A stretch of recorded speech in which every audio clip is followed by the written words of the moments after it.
So the topic today is toxic families and how do you know that you are a part of a toxic family and what should you do in regards to a toxic family. Now, the reason I bring up this topic is that the topic I made last week regarding narcissism and gaslighting got a lot of attention and I ended up getting a lot of questions. Now, there's a couple fundamental principles here. Most of you know I've done collaborative work with Richard Grannon, but Richard Grannon's specialization is narcissism. So the result of me getting into this whole realm of YouTube is as a result of narcissistic abuse. So there's quite a few elements here that encourage me to talk about this topic. At the same time, I don't want to fall down the rabbit hole of diagnosing people or throwing labels at people. The principle of these videos is strictly to educate and inform, and then it's up to the rest of you to come to your own conclusions, to come to your own assessments. With that said, there's a fundamental importance that does come from the self-education aspect of it, of going out and seeking that information. But we also have to be careful that we don't get caught in our own echo chambers of constantly regurgitating the same narratives, which we usually see in YouTube, especially the further down the rabbit hole we go, when we start buying into certain philosophies or we start buying into certain visions of how we see the world. We're going to seek out the information that we want to believe in internally, and that's usually at a subconscious level. We're not even consciously aware of it. With that said, I do think it's important to talk about the topic of toxic families and how this incorporates into the whole assessment, especially during a breakup, because many of you find yourselves on my channel because you're lacking that support at home. You're lacking that ability to essentially go and find a shoulder to cry on, or at the very least gain that proper sense of guidance. And it's no coincidence that that's the case, because usually people that do come from broken homes tend to lack that support network, which usually leads them down the rabbit hole of finding YouTube channels such as this one. So it's to be expected. With that said, there's usually a bias associated with the way that we see other people, specifically how we tend to see family. So the important thing is not to essentially label a family toxic or label a family narcissistic. It's important for us to understand that regardless of what the diagnosis is or what label we want to associate with these people, what's important is the way that that relationship is perceived, especially from your point of view. So if you view that relationship as being toxic, it's important for you to understand where that assessment comes from and whether or not it has any validity. Now, how do we find validity in times of chaos? Well, in truth, we can't maintain a solid ground, a solid foundation when we're going through a spiral or when we're going through high levels of anxiety. But what we can do is we can start building our own social support networks. In fact, it's important for you to have a social support network that is separate from your family. The reason being is that these are people that are usually going to help you distinguish and help you determine what value systems you truly have, which is important to get out of a narcissistic relationship, because usually when you're being gaslit, the values that you're associating with a certain person or with your outlook on life is going to be molded and it's going to be manipulated by this other person. So it's important for you to have people that you can rely on. I've often talked about the 3 types of friends that we'll have in life: the type that we go to have activities with or have fun with, the type that we go to vent to, and then the 3rd type, which is the most difficult type, is the friendship bound that we go to ask for advice. And it's important for us to seek out individuals that are currently living the life that we want in order to seek out that advice, because everyone can give an opinion, but very few people can actually live the life through the merit that they're projecting, through the advice that they're giving. So it's important for you to find that person that shares that value system and that is living the life that you want. So back to topic. How do you know your family is toxic?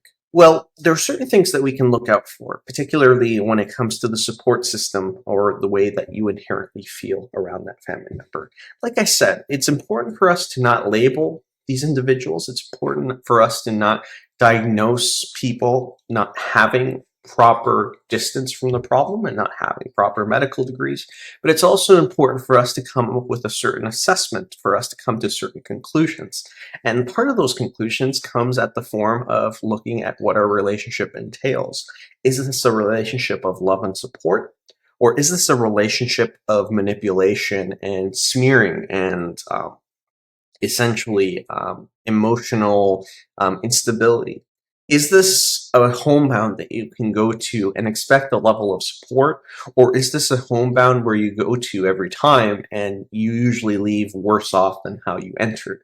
These are questions that we try to answer and we try to find certain assessments for. Usually, as we grow as individuals and as we do the self development, we're often going to be surrounded by those people, and particularly families is a large portion of this, that don't want us to change, that they want us to stick to the narrative that they have defined us as.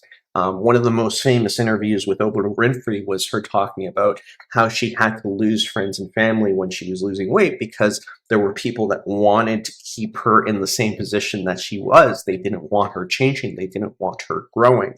And it's not something that people do consciously. It's not something that people will usually associate with any negative merit. But it's very easy for individuals to vilify someone, especially when they are doing better than how they found them. These are how you usually find out who your true friends are, especially during a breakup, because the people that stick with you through the bad times, but also the people that help you celebrate the good times, are going to be the people that you want to stick around, the people that you want to reinforce. And this is incredibly hard to find. It's why as we get older, we tend to have less and less friends, because as we start discovering people's intentions, as we start discovering their character for what it is, it's very interesting to see people for their true colors. And it's not that people are malicious. And this is why it's important to disassociate between labeling or diagnosing someone. Just because you have a negative trait towards me, just because you're critical of something I'm passionate about, doesn't make you toxic. What makes the relationship toxic without diagnosing anyone is the outcome associated with that interaction. You could have the best of intentions for someone. I could have, as a boyfriend, the best of intentions for you, but we could still have a toxic relationship due to a lack of maturity on one or both our parts.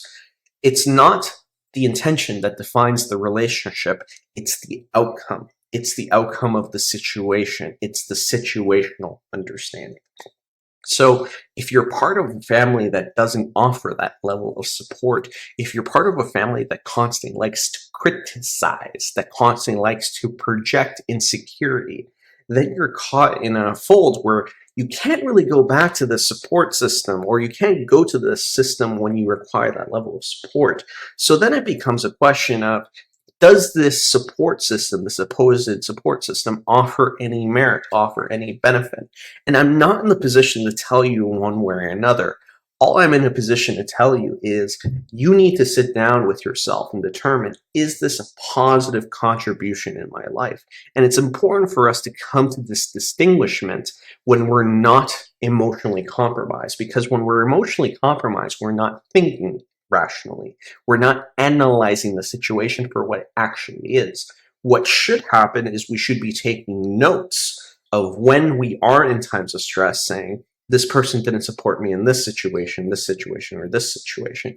This person made me feel this certain way. This person criticized me for doing this.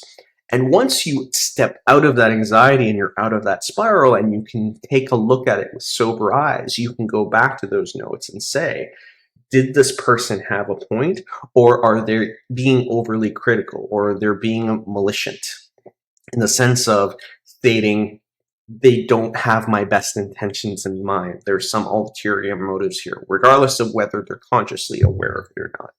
Because when you're dealing with someone who is, quote, toxic, they won't necessarily know that they're being toxic. This is the concept of rationality that human beings have. We have survival inherent emotions that are built in us that will try to justify what it is that we're doing, what it is that we're feeling. And it's important for us to take these times of tragedy to self-assess our value system and determine, is this the route that I want to take? Because if you're with friends or a family member, for example, that have an inherent habit of cheating, Are they going to be the best type of people that you want to come to when you're trying to fix a relationship that has gone down a negative path? These are questions that you need to raise internally. It doesn't necessarily mean that you have to cut off that relationship. In some extreme cases, you do. But in other cases, it just means that you have to limit that interaction, or at the very least, limit the interaction to the point where it doesn't have a negative consequence to you.